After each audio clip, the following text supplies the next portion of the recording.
పెద్ద ఇదేం కాదు కానండి, నాకు తెలిసిన చిన్న మాట. ఈ ప్రభుత్వం అనవసరంగా ఊరికే హిందూయిజం మీద హిందూయిజం అంటుంది. అసలు దీన్ని ఎందుకంటే అమ్మని పిలవడం తప్ప అండి, మనం చేసే తప్పు. కన్న తల్లిని అమ్మ అని పిలుచుకుంటున్నాం, అంతేగాని వాళ్ళకి మళ్ళీ అమ్మని పిలవడానికి సిగ్గుపడి అమ్మలే సిగ్గుపడుతూ మమ్మీ అని పిలిపించుకునే సంస్కారం కాదు కదా.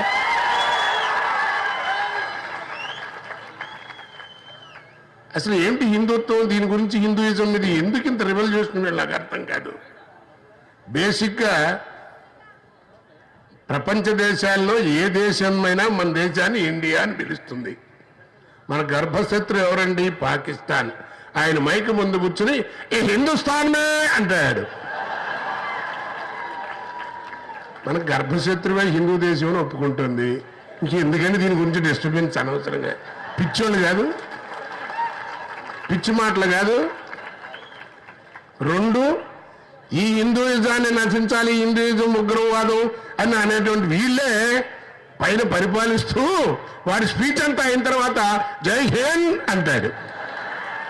అదేంటో నాకు అర్థం కాదు. మరి హిందూ దేశం కాదు, హిందువులు మాట్లాడకూడదు, హిందుత్వం డామినేట్ చేసేప్పుడు మరి నువ్వెందుగా ఈ జై హింద్ అంటున్నావు? అందుకని అద్దం ముందు కూర్చుని అందంగా ఉన్నావు అనుకోవద్దు. ఈ పెద్ద ఇదేం కాదు కానండి, నాకు తెలిసిన చిన్న మాట. ఈ ప్రభుత్వం అనవసరంగా ఊరికే హిందూయిజం మీద హిందూయిజం అంటుంది. అసలు దీన్ని ఎందుకంటే అమ్మని పిలవడం తప్ప అండి, మనం చేసే తప్పు. కన్న తల్లిని అమ్మ అని పిలుచుకుంటున్నాం, అంతేగాని వాళ్ళకి మళ్ళీ అమ్మని పిలవడానికి సిగ్గుపడి అమ్మలే సిగ్గుపడుతూ మమ్మీ అని పిలిపించుకునే సంస్కారం కాదు కదా.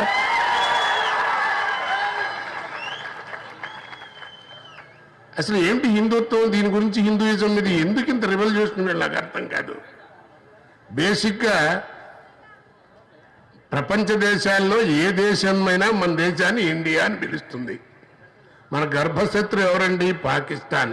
ఆయన మైకు ముందు కూర్చుని ఈ హిందుస్థాన్మే అంటాడు.